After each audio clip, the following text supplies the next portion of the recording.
résumé de ce qu'on avait dit. Voilà. Donc, on est aujourd'hui donc le 9 Sivan et on avait commencé hier un enseignement du Rabbi sur la paracha de Nassau et qui était en fait un discours en rapport avec donc la notion de l'épouse de Dieu. On avait expliqué que dans le discours qui avait été prononcé par le Rabbi précédent, juste avant qu'il s'en aille, qu'il quitte ce monde, eh bien, il avait expliqué que en fait, il avait fait un rapprochement entre la femme, la femme sota, la femme qui se détourne de son mari, avec en fait l'idée en fait de la chassidoute qui est qu'en fait on peut déduire de cela aussi une dimension par rapport au peuple juif qui est appelée la femme de Dieu. Donc qu'est-ce que la femme sota? Nous avait expliqué le rabbi. Eh bien, c'est celle qui ne fait pas la volonté de son mari. Eh bien, de même, on peut dire que la femme qui est appelée le peuple juif, tout le peuple juif étant appelé la femme de Dieu, eh bien, lui aussi est appelé aussi, donc au moment où il ne fait pas la volonté de Dieu, est appelé aussi sota. Alors, qu'est-ce que le terme sota? On a expliqué que l'étymologie du mot sota vient du mot, en fait, qui veut dire se détourner. Donc, le mot sota, les ascites, ça veut dire, ça vient du mot même Satan. Vous voyez, Satan, ça vient aussi de sota. Satan, ça veut dire celui qui nous incite, qui veut nous détourner, qui veut nous faire pencher vers une direction qui n'est pas celle qui était la nôtre. Et donc, sota, eh bien, veut dire en fait une personne qui est en fait saisie par donc en fait des idées complètement folles, un esprit de folie qui l'amène à vouloir faire en fait donc le contraire de la volonté de son mari. Et donc, on avait expliqué que cela étant donc la réalité donc, du pourquoi du fait de la transgression de la volonté de Dieu, eh bien, c'est parce qu'en fin de compte, l'esprit de folie s'empare à ce moment-là de l'homme, et cet homme étant possédé par cet esprit, eh bien, cet homme va se séparer de Dieu, donc comme une femme va se séparer de son mari au moment où un esprit de folie va entrer dans son esprit, et à ce moment-là, effectivement, elle va être donc dans un état de retrait, en fait, et de désaccord avec son mari.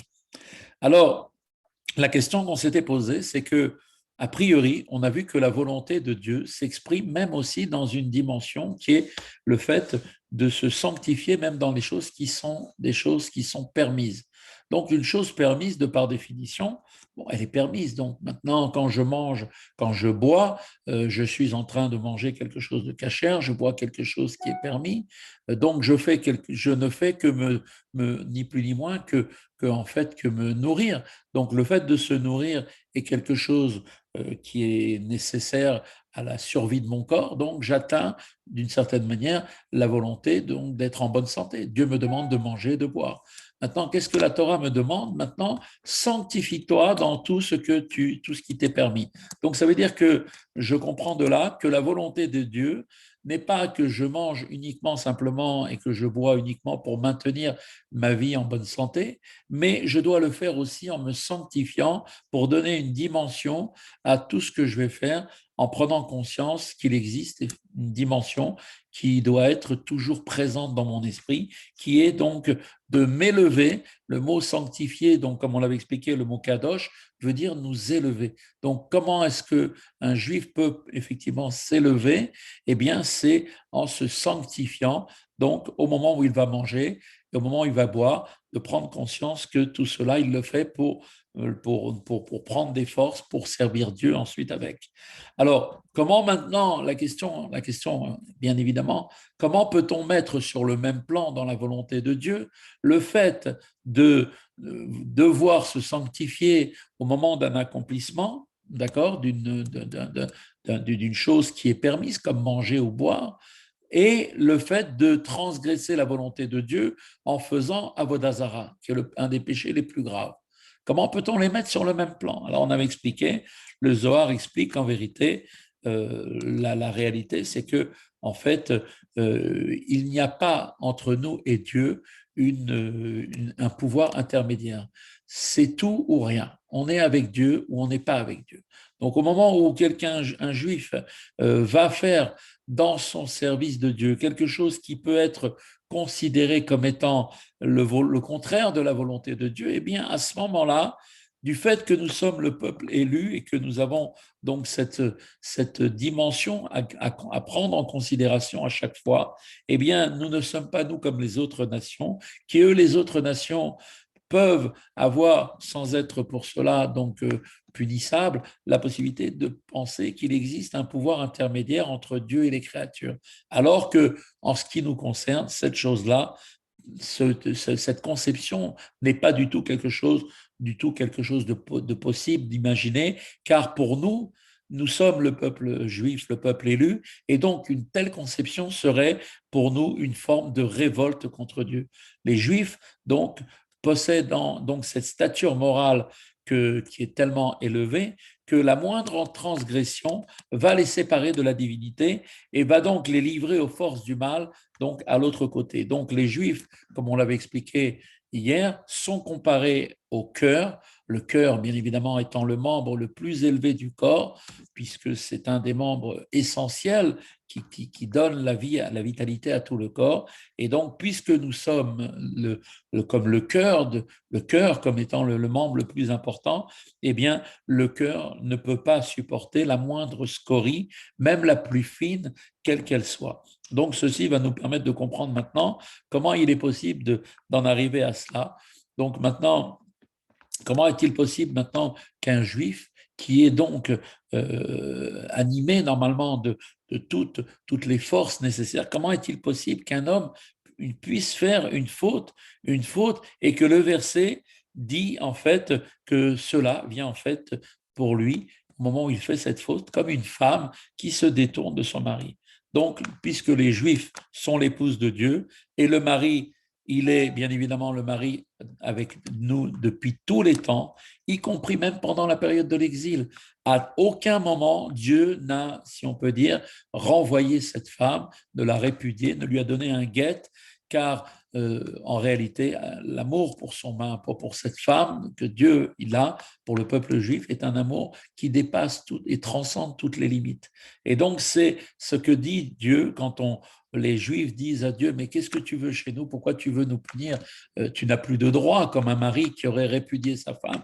Dieu nous dit, où est l'acte de divorce que j'ai donné à votre mère, qui établira que j'ai divorcé d'elle? En effet, il est impossible pour Dieu de nous remplacer par une autre nation, comme pour nous, il est impossible de pouvoir être autrement que attaché avec lui. En conséquence, pour expliquer donc que chaque transgression eh bien, a pour effet de nous séparer hermétiquement donc de Dieu, celui qui l'a commise, pour expliquer un petit peu que les objets permis doivent être utilisés eux aussi conformément à la volonté de Dieu, eh bien, quand on nous dit sanctifie-toi dans ce qui est permis, eh bien, on cite pour dire que celui qui ne l'a pas fait, il est dans le même état que celui que la femme qui s'est détournée. Ce n'est pas uniquement donc une simple, on va dire, un manquement dans son service de Dieu, quelque chose de moins bien fait. C'est réellement un manquement réel, comme la femme qui se détourne, parce que la réalité, c'est que chez Dieu, la volonté, elle est la même dans tout.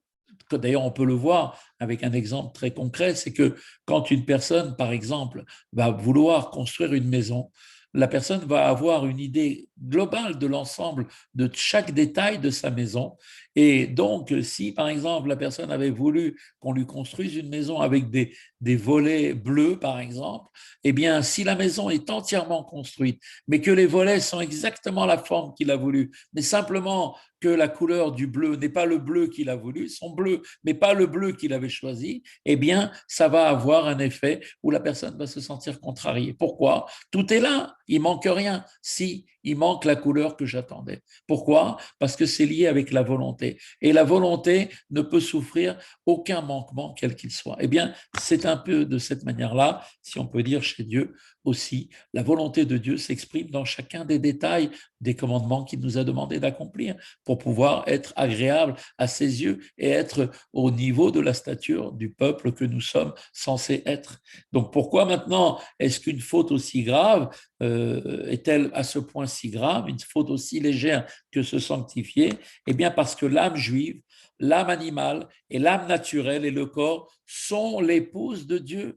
Donc, une épouse vertueuse, qu'est-ce que c'est? Eh bien, c'est quelqu'un qui doit se ranger à la volonté de son mari dans le moindre détail et chaque détail doit lui importer.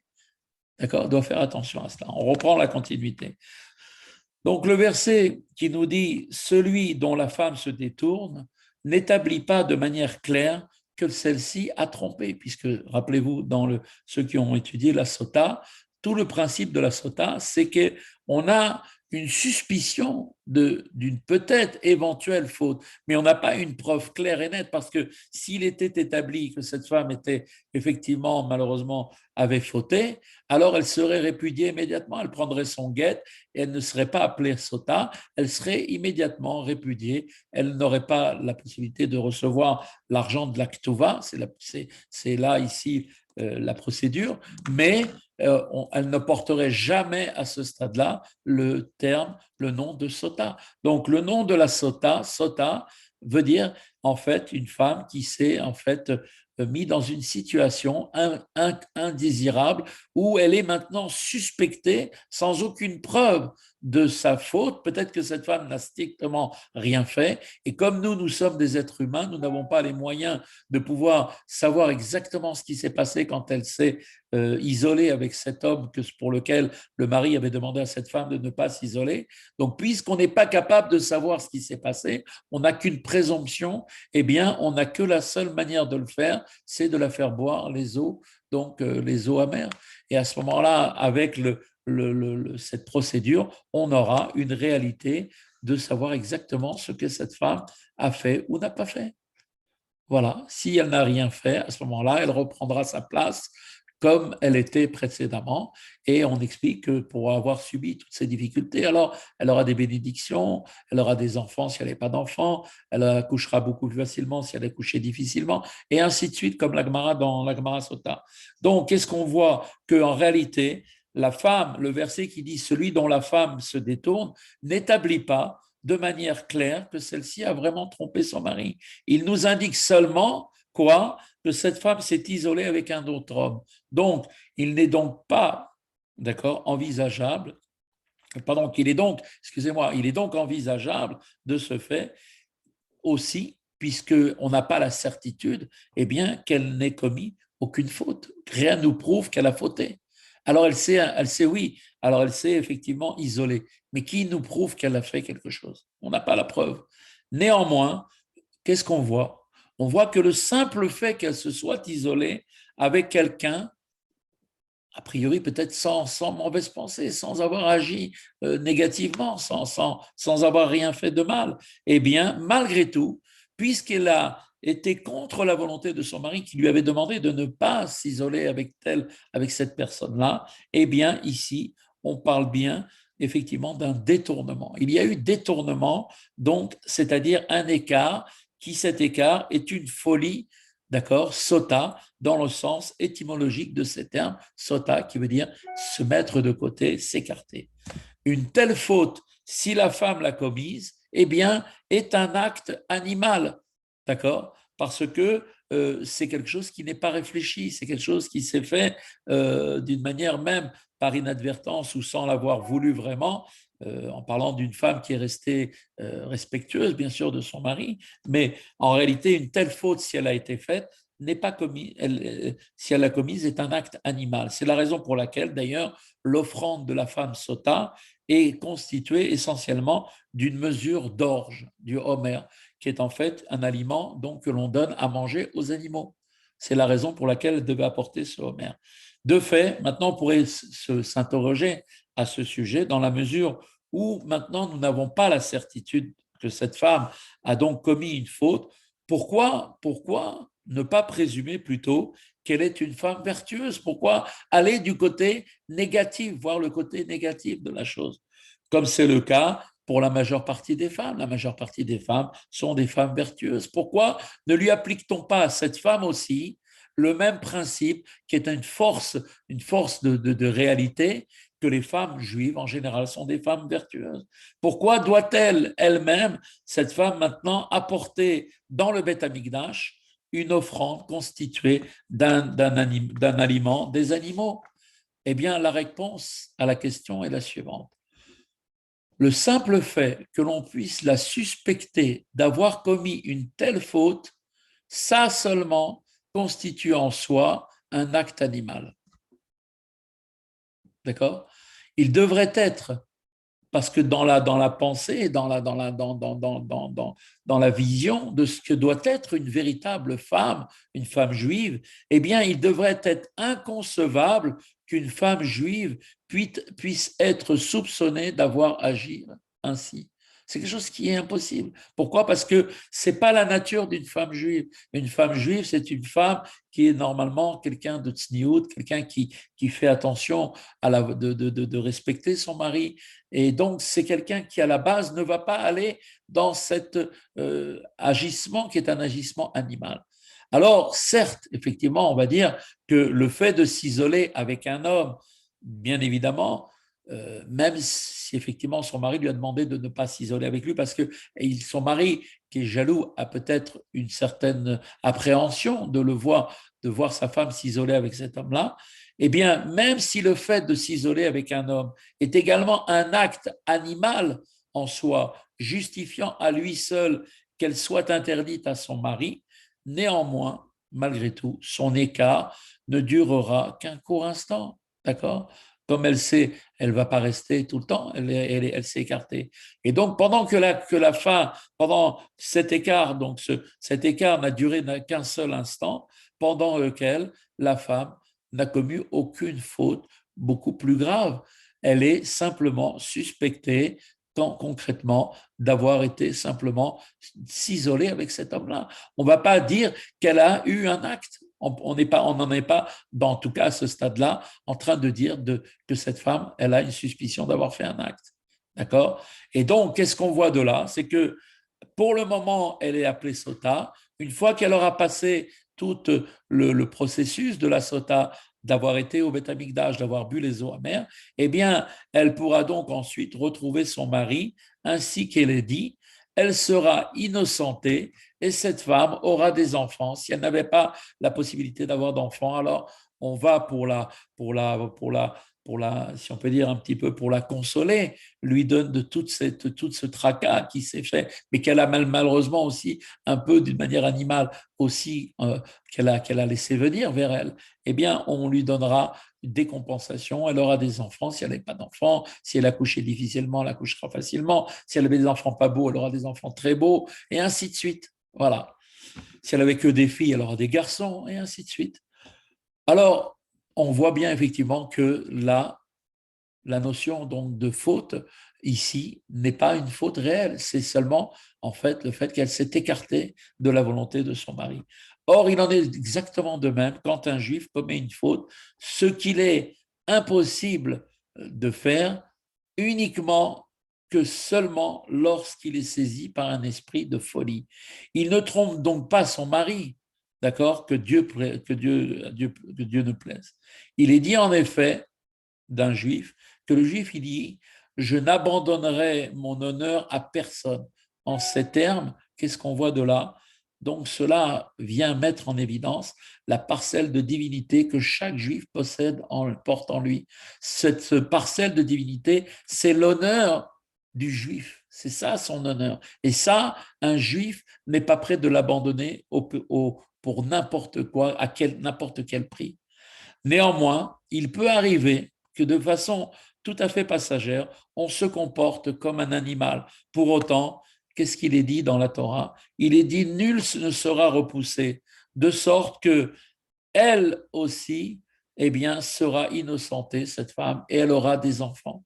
C'est également aussi la raison, pour cette raison, qu'en faisant référence à la folie des forces du mal qui se sont emparées d'un juif au moment où ils l'ont incité à faire le contraire de la volonté de Dieu, eh bien on cite le verset de la femme de celui dont la femme se détourne, pour effectivement amener une image qui va décrire concrètement ce qui s'est passé dans la tête de ce juif au moment où il a fait une avéra. Il était comme cette femme qui, par bêtise, en fait, par légèreté, n'a pas fait attention à la volonté de son mari, s'est écarté de ce qu'il lui a demandé. Et donc maintenant, puisqu'on fait effectivement un lien entre le péché qu'un juif va faire en tant que femme de Dieu, puisque nous sommes appelés l'épouse de Dieu, et la femme qui s'est détournée de son mari, on peut maintenant ainsi établir qu'une telle situation pour un juif ne constitue pas à proprement parler une faute que Dieu préserve. Elle est uniquement ce passage où la personne a fait, en fait, où les forces du mal se sont emparées de lui, a été simplement une attitude animale. Il s'est laissé embrouiller par le Meïtserara que l'on adapte seulement uniquement pour un court instant. C'est-à-dire que même quand un juif fait un péché, c'est jamais en réalité quelque chose de définitif. Ce n'est que à l'image de cette femme que pour un court instant, parce que jamais aucun juif ne veut abandonner son honneur, c'est-à-dire l'âme divine qu'il porte en lui, de manière définitive. Maintenant, imaginez qu'il puisse exister quoi que ce soit d'extérieur à Dieu, ça, c'est quelque chose qui est impossible. Et ça revient, et qui reviendrait à remettre en cause son unité. Cette chose-là n'est pas possible de penser une chose pareille. Celui qui sait avoir transgressé une disposition, soit des chachamim, ou même commis un acte encore plus grave, a assurément été la victime, malheureusement ce pauvre juif, de cet esprit de folie du Yetzerara. Et on pourrait donc maintenant penser, comme le verset le dit, qu'il est marqué dans la Torah, Tzion a dit, et Tzion, ça représente en fait le peuple juif, Tzion a dit, l'Éternel m'a abandonné, Dieu m'a oublié. C'est donc à ce propos donc, que l'on cite le verset. Qu'est-ce qu'on vient de nous dire? Non, c'est tu es dans un état de celui celui dont la femme se détourne, la sota qui a été détournée par un esprit de folie qui s'est emparé d'elle et elle s'est laissée aller. Toi aussi, tu as été en tant que sota vis-à-vis de Dieu parce que le Satan, qui vient de mot sota, t'a détourné de ton mari, le bon Dieu. Et donc, c'est à ce propos de ce verset qu'on dit, donc, la femme se détourne, la femme qui s'est isolée avec un autre homme sera, pendant une courte période, très courte, interdite à son mari.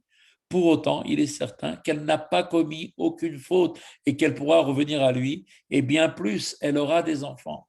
La Guémara a dit à ce propos que si elle enfantait dans la douleur, elle le fera facilement. Si elle avait des filles, elle aura des garçons. Et plus encore, selon un avis, si elle était stérile, elle cessera de l'être. Et on voit très bien toute l'histoire de Hannah, qui avait été, au moment du Beth Amikdash, on a vu ça pendant la lecture de Shavuot, c'est un moment où on lit, en principe, Hannah. On voit que comme elle n'avait pas réussi à avoir d'enfant, elle avait dit à Dieu, au moment où elle faisait sa prière, si tu ne me donneras pas d'enfant, alors je me mettrai dans un état, même s'il le faut, de devenir une sota, pour boire les eaux amères, de manière à ce que cette stérilité, je puisse obtenir un enfant. Vous voyez jusqu'à quel point elle était prête à aller. Il en va de même en ce qui concerne ici l'objet de notre propos. Chacun sait bien à quel point il lui arrive malheureusement d'être victime de la folie des forces du mal. Pour autant, nul ne doit se décourager que Dieu préserve. On doit se dire toujours en nous que l'on n'a pas réellement commis la faute, car Dieu dit « Je n'abandonnerai pas mon honneur à personne », c'est-à-dire la neshama, cette parcelle divine qui se trouve au fond de chacun d'entre nous. Et donc, confirmant par ces mots, Dieu vient confirmer que tous les Juifs possèdent en eux une parcelle de divinité. On peut maintenant conclure de tout cela que, de façon passagère, on peut adopter un comportement animal. C'est malheureusement dans la réalité de la faiblesse, de notre faiblesse. Mais par la suite, il est sûr que comme cette femme, eh bien, le juif sera innocenté. Et on dit que cette femme, non seulement elle est innocentée, mais elle aura des enfants si elle n'avait pas de possibilité d'en avoir. Qu'est-ce que ça veut dire pour nous? Eh bien, l'enseignement, il est que nous aussi, comme cette femme qui n'avions pas d'enfants, nous allons maintenant avoir des enfants. C'est-à-dire, qu'est-ce que sont les enfants? Eh bien, c'est l'amour et la crainte de Dieu que l'on va commencer à pouvoir éprouver, qui seront des garçons. D'accord? C'est-à-dire, qu'est-ce que ça veut dire des garçons? Eh bien, des sentiments auxquels on aura donné naissance par notre propre effort, qui sera vraiment un travail venant de nous-mêmes. Alors, dès lors, maintenant, le mari, Dieu, pourra s'unir à son épouse, la Knesset Israël, et la présence divine se révélera dans l'âme de chacun d'entre nous, dont la dimension apparaîtra, cette dimension profonde apparaîtra à ce moment-là à l'évidence, cette âme divine. Ainsi, on obtiendra le dévoilement de son propre Mashiach personnel, d'accord? Véritablement sa propre Géoula, et c'est de cette façon que l'on préparera la venue du Mashiach collectif pour l'ensemble des Juifs. Voilà, c'est là que se termine notre cours d'aujourd'hui.